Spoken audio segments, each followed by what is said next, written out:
महादेव ने तो उसका सर उसके धड़ से विलग किया था, फिर वो पुनः जीवित कैसे हो गया? ये क्या हो रहा है? अभी तक तो पिताश्री का क्रोध उसकी शक्ति बन रहा था, इसीलिए पुनर्जीवित हो रहा था ये। किंतु अब तो पिताश्री शांत हैं। जलंधर का वध भी किया उन्होंने, फिर वो कैसे जागृत हो उठा? इसका तो यही अर्थ है कि मात्र पिताश्री का क्रोध ही उनकी शक्ति का स्रोत नहीं, कुछ और भी है जिससे बल पाकर जलंधर सुरक्षित है। और क्या हो सकता है जिससे बल मिल रहा है जलंधर को? जो महादेव के बल को विफल करे, ऐसा बल और किसमें हो सकता है भला? इस रहस्य को शीघ्र ज्ञात करना होगा हमें। कैसे दूर होगा ये संकट? प्रथम पूज्य श्री गणेश जी की युक्ति और महादेव के प्रहारों के बाद भी इसका अंत नहीं हो रहा। नहीं, कुछ तो अनुचित हो रहा है। ये संभव नहीं, मुझसे ही कुछ भूल हो रही है। कुछ तो है जिस पर ध्यान नहीं गया मेरा, किंतु क्या है वो रहस्य जो मैं भी नहीं देख पा रहा हूँ? कोई तो राह होगी, कोई तो समाधान होगा।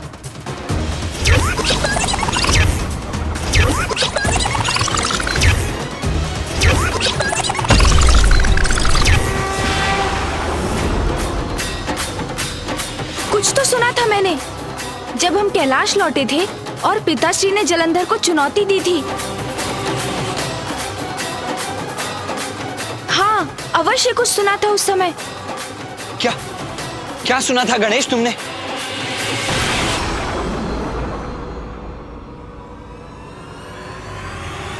आपको कैलाश के निकटों शिव के समक्ष नहीं जाना है, क्योंकि एकमात्र शिव ही है जो आपका वध कर सकते हैं। इसलिए आपको सदैव कैलाश से दूर रहना है बजरंग। आपको कैलाश के निकटों शिव के समक्ष नहीं जाना है। जब तक तुम जीवित हो, मेरा कोई वध नहीं कर सकता। वृंदा वृंदा वृंदा वृंदा, वृंदा, तुम्हारे कहने का अर्थ है जलंधर की पत्नी वृंदा? हाँ मामा जी, जलंधर की पत्नी है वृंदा। उन्होंने उनसे कहा कि जब तक वो उनके साथ है, उनका कोई अहित नहीं हो सकता। ये नाम तो मेरे एक भक्त का है। मामा जी की भक्ति?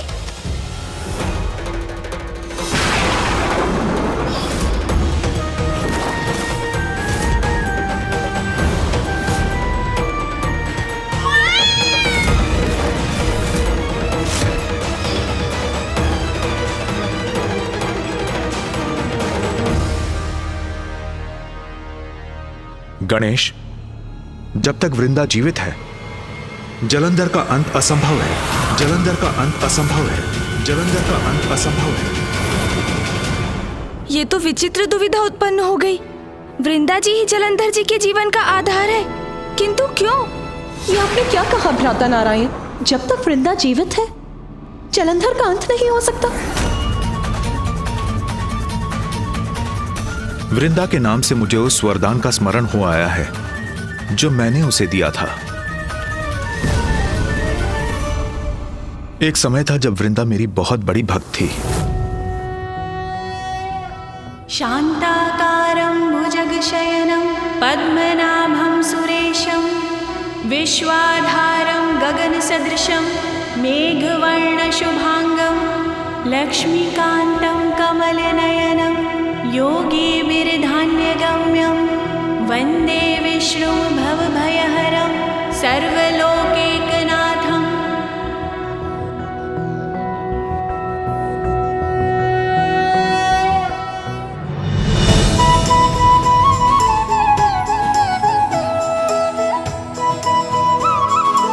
तब मेरे प्रति वृंदा की अटूट श्रद्धा थी और वो मेरी ही भक्ति में डूबी रहती थी। उसकी भक्ति और तपस्या से प्रसन्न होकर एक दिवस मैंने उसे दर्शन दिया और उसे वरदान मांगने को कहा। प्रभु, अगर आप मुझे कोई वरदान देना ही चाहते हैं तो सदा सुहागिन रहने का वरदान दीजिए। मेरे जीवित रहते मेरे पति की कभी मृत्यु ना हो।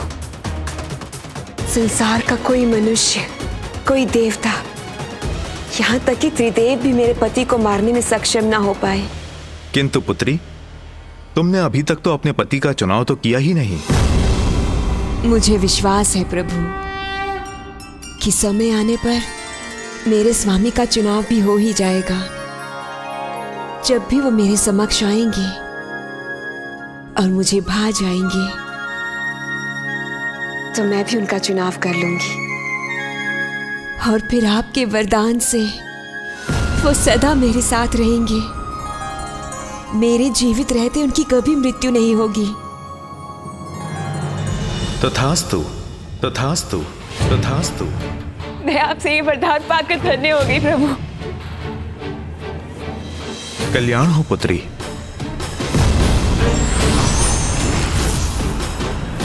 किंतु नियति को कुछ और ही स्वीकार था। सरल, निष्कपट, पावन हृदय, मेरे प्रति श्रद्धालु, मेरी भक्ति में सदैव डूबी रहने वाली वृंदा ने पति रूप में चुनाव भी किया तो उस दुष्ट असुर जलंधर का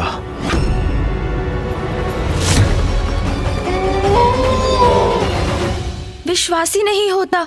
जलंधर की पत्नी वृंदा मामा जी की भक्त। कुछ स्पष्ट नहीं हो रहा है। जब तक वृंदा जीवित है जलंधर का अंत असंभव है। असंभव है मेरा अंत। मैंने सुना था तुम त्रिकालदर्शी हो, सब ज्ञात है तुम्हें, किंतु मिथ्या सुना था मैंने, सब मिथ्या है। अंततः मेरे वध के इतने व्यर्थ प्रयास नहीं करते तुम। अभी भी समझ जाओ शिव, समझ जाओ, शरणागत बन जाओ। मैं भगवान सर्वश्रेष्ठ जलंधर हूँ, मैं अमर हूँ। तुम कितने मूर्ख हो जलंधर, तुम अभी तक नहीं समझे कपट, कुटिलता और दुष्टता कभी भी अमर नहीं होते। उनका अंत तो होकर ही रहता है। अंत करोगे असंभव को संभव बनाओगे, मिथ्या भगवान। मामा जी, आपकी भक्तिन सरल हृदय वृंदा और उस वृंदा में बहुत भेद है। जिससे हमारी भेंट हुई थी वो तो बहुत अभिमानी थी, विचित्र वस्त्र और आभूषण धारण किए थे उसने। आपकी भक्तिन में इतना बड़ा परिवर्तन कैसे संभव है मामा जी? कदाचित जलंधर की पत्नी कोई और वृंदा है। नहीं गणेश, वृंदा में आए परिवर्तन का कारण जलंधर ही है। वृंदा के साधारण पुजारिन रूप से, उसकी साधारण वेशभूषा से जलंधर उसकी ओर कभी आकर्षित नहीं होता, क्योंकि बुरे और बुराई को सादगी कभी नहीं भाती।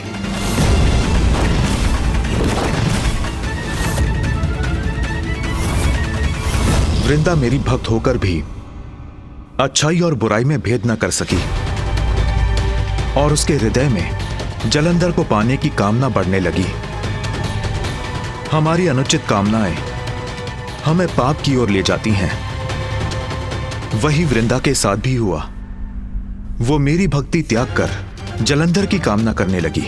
यहां तक कि जलंधर को पाने की लालसा में उसने जलंधर जैसा बनने का निर्णय भी ले लिया। अब से मैं भक्ति के मार्ग को त्याग कर वही मार्ग अपनाऊंगी जिससे वो आकर्षित होकर मेरी ओर चले आएंगे। और बुराई को बुराई अपनी ओर खींची लेती है। जब वृंदा बुरी बनी तो जलंधर उसकी ओर आकर्षित भी हुआ। वृंदा हूँ और मुझे ये वरदान प्राप्त है कि मेरे जीवित रहते मेरे पति की मृत्यु कभी नहीं हो सकती। और जब जलंधर को उस वरदान के बारे में ज्ञात हुआ तो वो उसकी ओर और भी लालायित हुआ, और इस प्रकार इन दोनों का विवाह संपन्न हुआ।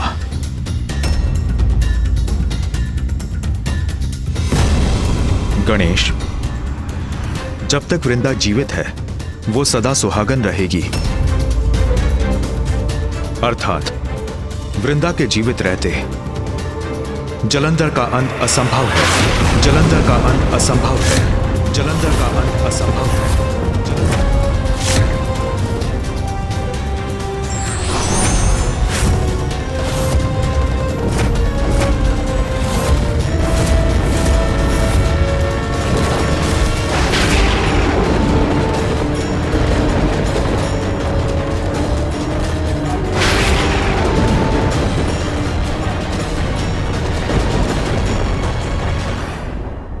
महादेव अपने चंद्रहास का वार कर रहे हैं, जो जलंधर का अंत करने में अवश्य सक्षम होगा। और इस अंतराल में गणेश उसके अंत का कोई ना कोई उपाय अवश्य ढूंढ लेगा। अब कुछ करने का समय आ गया है। चंद्रहास में महादेव की विशेष शक्तियां समाहित हैं। ये एक अमोघ अस्त्र है। पुनः प्रयास कर लो। अपना एक खड़क प्रयोग करके देखना चाहते हो तो वो भी देख लो। मुझे कुछ नहीं हो सकता, क्योंकि मैं भगवान सर्वश्रेष्ठ जलंधर हूँ।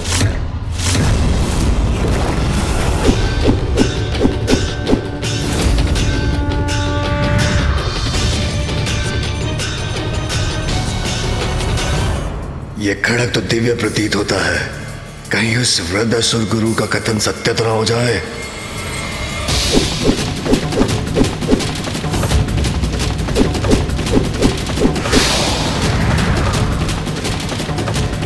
नहीं, कुछ नहीं होगा मुझे, कुछ नहीं हो सकता मुझे। स्वामी, महादेव के चंद्रहास के वार से तो कोई सुरक्षित नहीं रह सकता। वृंदा को प्राप्त हुआ नारायण का वरदान या महादेव का अस्त्र प्रहार, दोनों ही अकाट्य हैं। अब क्या होगा स्वामी? देवी, जलंधर साधारण असुर नहीं है, महादेव की क्रोधाग्नि से उत्पन्न हुआ है और उस नारायण के वरदान से सुरक्षित भी है। कैसे होगा इसका अंत? इतना बड़ा प्रहार किया शिव ने मेरे बलश्रेष्ठ पर। नहीं, मुझे चिंता नहीं करनी चाहिए। जब तक मैं शेष हूं, मेरे बलश्रेष्ठ को कोई क्षति भी नहीं पहुंचा सकता।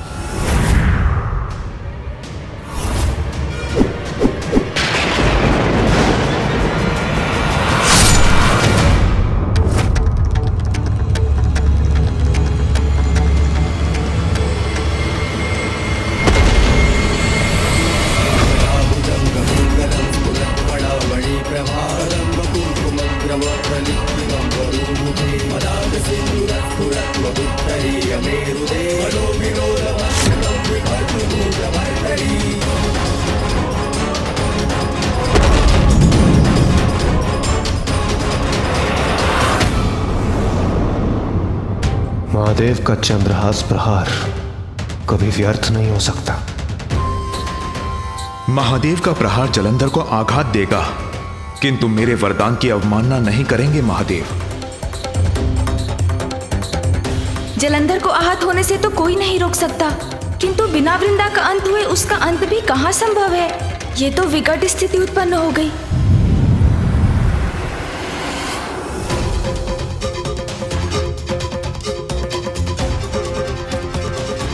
महादेव ने चंद्रहास का प्रहार तो अवश्य किया है, किंतु जलंधर रूपी संकट को लेकर मेरा मन अब भी सशंकित है।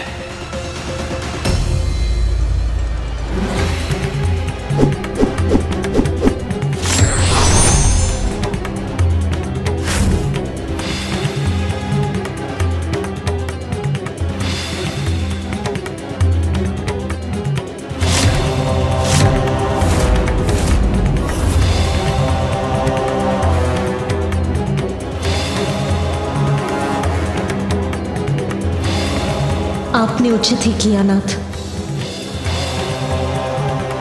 किंतु ये क्या देख रही हूं मैं?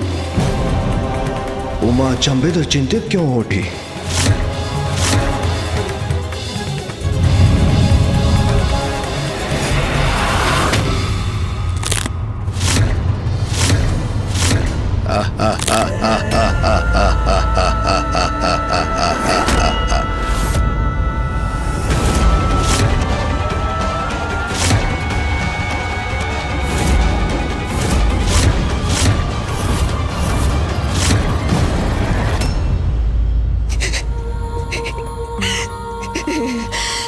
आनंद आ रहा है, मुझे बहुत आनंद आ रहा है। अरे स्वयं को महादेव पुकारते हो और मेरा वध नहीं कर पा रहे, कैसे महादेव हो तुम? बहुत मूर्ख हो जलंधर। दीपक की लौ बुझने से पूर्व एक बार अवश्य फड़फड़ाती है। उसी प्रकार तुम्हारा पुनर्जीवित होना उसी लौ के समान है जो शीघ्र बुझने वाली है। ओ मेरी शंका उचित ही थी। संकट टलने में अभी समय शेष है। अपने सबसे प्रचंड अस्त्र का प्रयोग किया शिव ने, लेकिन फिर भी मेरे बलश्रेष्ठ जीवित हैं। अब तो प्रमाणित हो चुका कि भगवान है मेरे प्रिय बलश्रेष्ठ, सर्वश्रेष्ठ जलंधर, और मैं हूं उनकी शक्ति। महादेव का चंद्रहास भी जलंधर का अंत नहीं कर पाए। गणेश जी, अब आप ही इसका हल निकालें। समस्या कितनी भी विकट क्यों ना हो, उसका समाधान अवश्य होता है देवराज। और इस समस्या को मिटाने का उपाय है वृंदा। अब मैं स्वयं उनके पास जाऊंगा, क्योंकि उनकी मुक्ति का समय अब आ गया है, जिसके लिए वो नारायण की भक्ति कर रही थी। किंतु पुत्र गणेश, तुम क्या कहोगे उससे? कैसे समझाओगे उसे? मेरा विश्वास कीजिए मामा जी, जो उचित है वही कहूँगा और वही करूँगा भी। हाँ,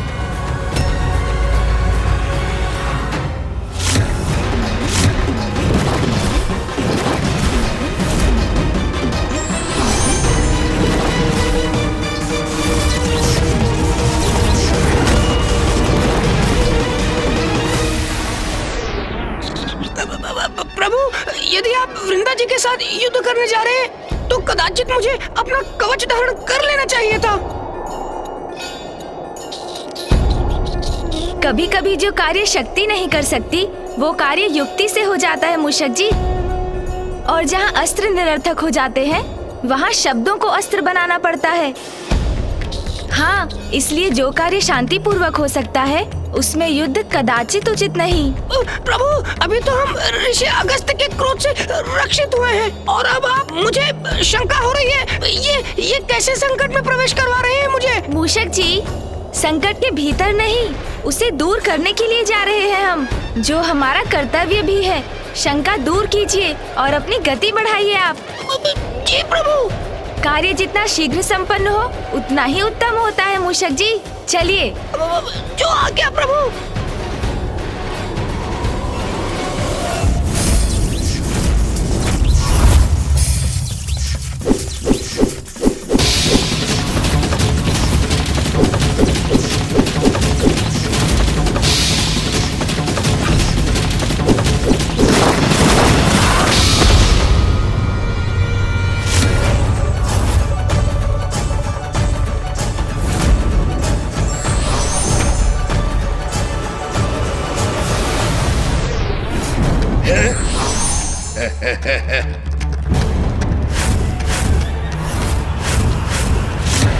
त्रिदेव भी मेरा वध नहीं कर सकते, त्रिदेव भी मेरा वध नहीं कर सकते।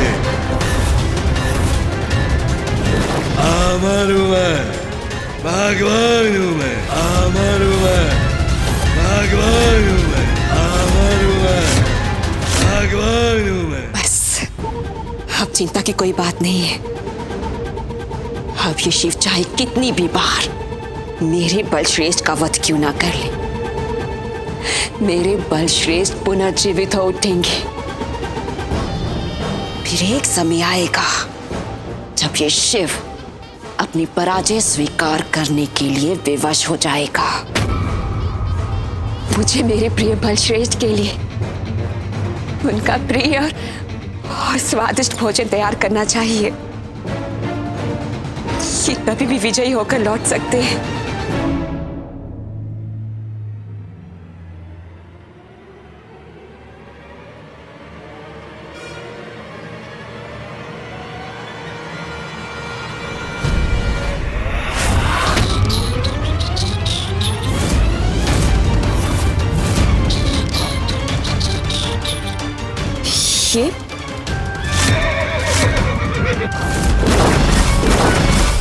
ये तो वही गजमुख बालक है, शिव पुत्र है ये। लेकिन ये यहाँ कैसे आया? क्या कर रहा है यहाँ पे? सुनो, रुको। यहाँ क्या कर रहे हो तुम? रुको। रुको तुम दोनों।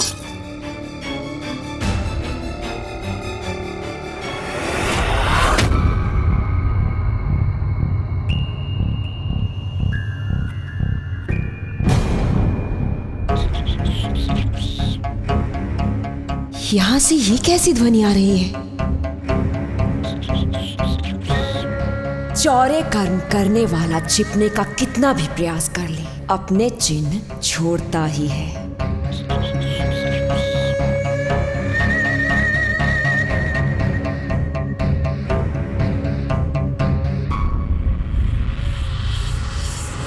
प्रभु, पूर्ण विश्वास है ना आपको? जो लेने आए थे वो मिल गया आपको? हाँ मूषक जी, मैं इसमें कोई भूल नहीं कर सकता। ये तो मैंने जलंधर जी के कक्ष से ही ढूंढ निकाली है। प्रभु, एक बार मुझे भी दिखाइए ना। नहीं नहीं मूषक जी, ये तो वो शक्ति है जिससे जलंधर का अंत हो सकता है। अच्छा, भैया ने मुझे बताया था कि जलंधर को नष्ट करने का एकमात्र यही उपाय है। आपको ज्ञात है, उसकी समस्त शक्तियों का स्रोत है ये शक्ति। हम इसे कहीं दूर ले जाकर नष्ट कर देते हैं मूषक जी, और तब उसके पश्चात उधर जलंधर स्वयं को नष्ट कर लेगा। हाँ चलिए मूषक जी। रुको,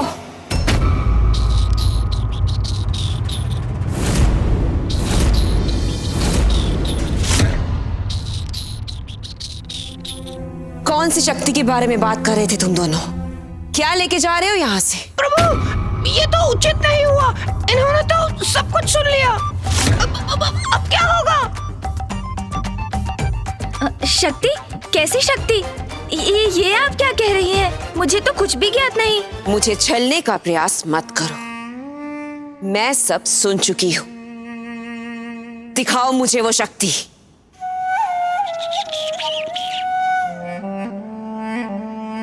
ये गजमुख अवश्य मेरे साथ कोई छल कर रहा है। ऐसी कोई शक्ति है ही नहीं, क्योंकि मेरे प्रिय बलश्रेष्ठ ने मुझे किसी ऐसी शक्ति के विषय में नहीं बताया।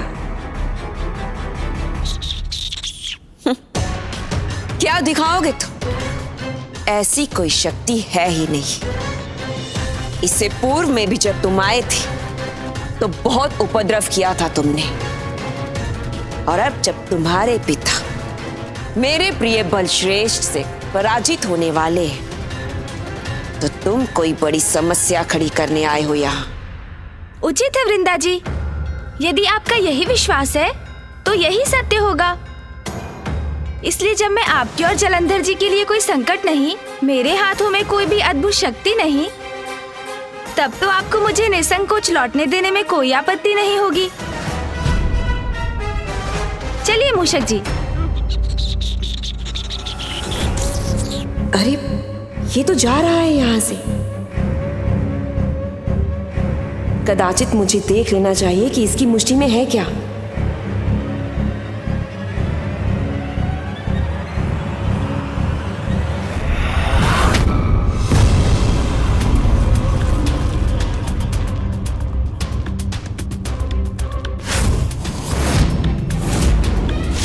सब कुछ अस्त व्यस्त है। संपूर्ण कक्ष में खोजबीन की है उस बालक ने मेरे बलश्रेष्ठ की। कहीं सत्य में तो कुछ नहीं प्राप्त हो गया उसे, जिससे कि मेरे प्रिय बलश्रेष्ठ को क्षति पहुंच जाए। नहीं नहीं, मुझे रोकना होगा उसे।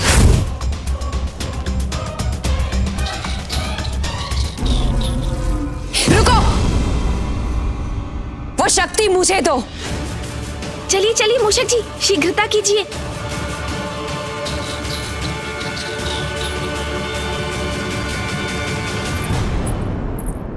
कदापि नहीं दूंगा, कभी नहीं दूंगा। इस शक्ति को यहाँ से कहीं दूर ले जाऊंगा मैं। आपको कभी नहीं दूंगा इसे मैं। मेरे पति मेरे प्रिय बलश्रेष्ठ ने इस राजभवन को सुरक्षा कवच से सुरक्षित रखा है, जिसे भेद कर तुम कहीं नहीं जा सकते। वृंदा जी, आप कितनी भोली हैं। हम जिस प्रकार यहाँ आए थे उसी प्रकार यहाँ से चले भी जाएंगे। वृंदा जी, जलंधर जी को पराजित करने के लिए मैं शक्ति को आपसे सुरक्षित रखूंगा, ले जाऊंगा यहाँ से, और आप मुझे कुछ नहीं कर सकेंगी। इतनी उद्दंडता तुमने सोच भी कैसे लिया कि तुम उस शक्ति को यहाँ से लेके जा सकते हो? अभी इसी क्षण लौटो यहाँ।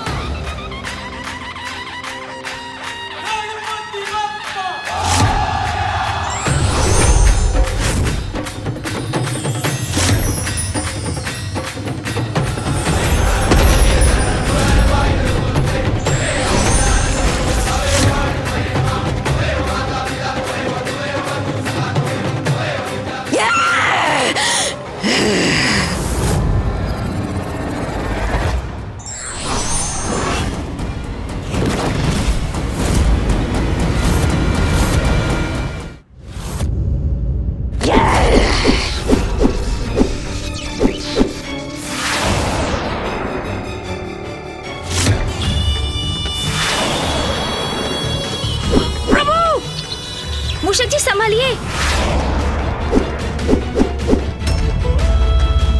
वृंदा जी का क्रोध बढ़ता ही जा रहा है।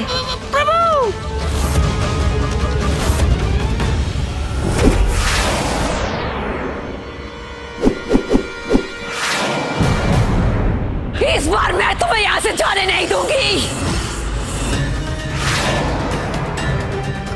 प्रभु, हमें यहाँ से शीघ्र निकलना चाहिए। मूषक जी धीरज रखिए, धीरज।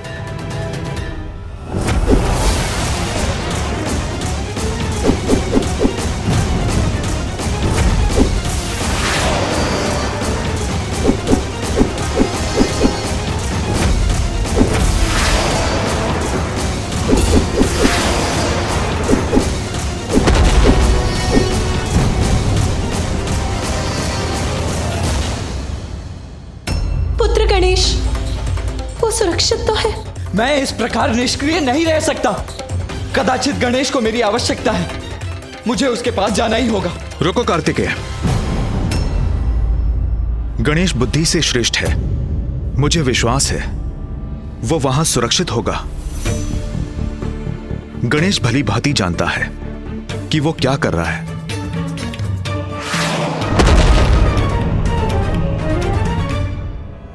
कैसी विडंबना है ये। एक और गणेश वृंदा को संभाल रहा है और दूसरी ओर पिताश्री जलंधर से युद्ध कर रहे हैं, और मैं किसी की कोई सहायता नहीं कर पा रहा हूं।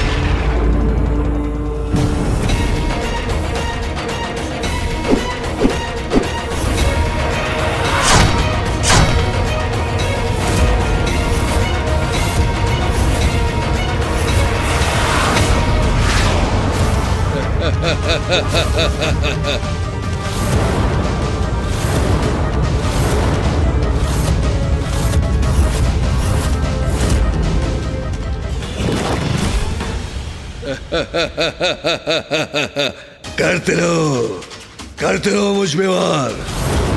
समय की कमी नहीं है मेरे पास, क्योंकि मैं भगवान सर्वश्रेष्ठ जलंधर हूं।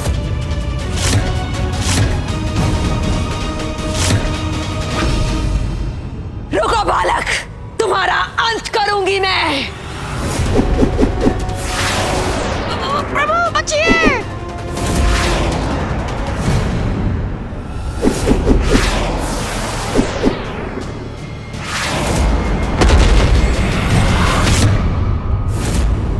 इस बार मैं तुम्हें यहां से जाने नहीं दूंगी।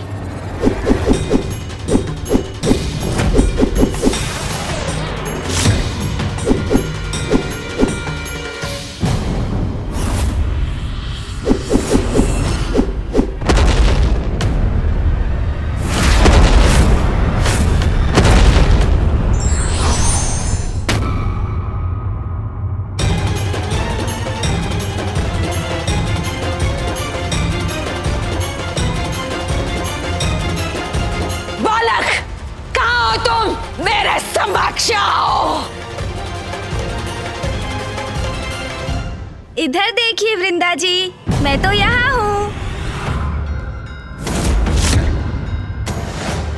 वृंदा जी, ये शक्ति तो आपको संभालकर सुरक्षित रखनी चाहिए थी। अब जब मुझे ये शक्ति प्राप्त हो गई है और आपको ज्ञात हो गया है कि आपके पति पराजित होने वाले हैं, तो आप ऐसा उपद्रव कर रही हैं। किंतु मैं अब विलंब नहीं कर सकता। चलिए मूषक जी। जी प्रभु।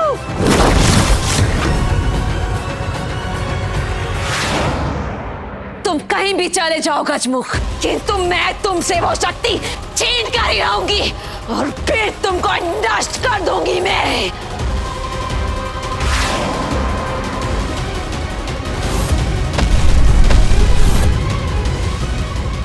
चतुर गणेश अंततः वृंदा को उस स्थान तक ले ही आया जहां वो लाना चाहता था। अब देखना है कि वो कैसे जलंधर के अमृतत्व के वरदान को खंडित कर इस संकट को हरता है।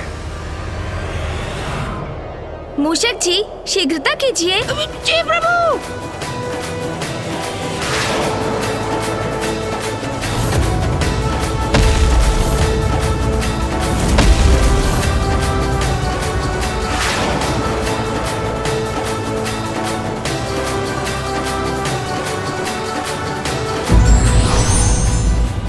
बुद्धि का प्रयोग यदि विवेक और चतुराई के साथ किया जाए तो विपरीत परिस्थिति भी अनुकूल हो जाती है।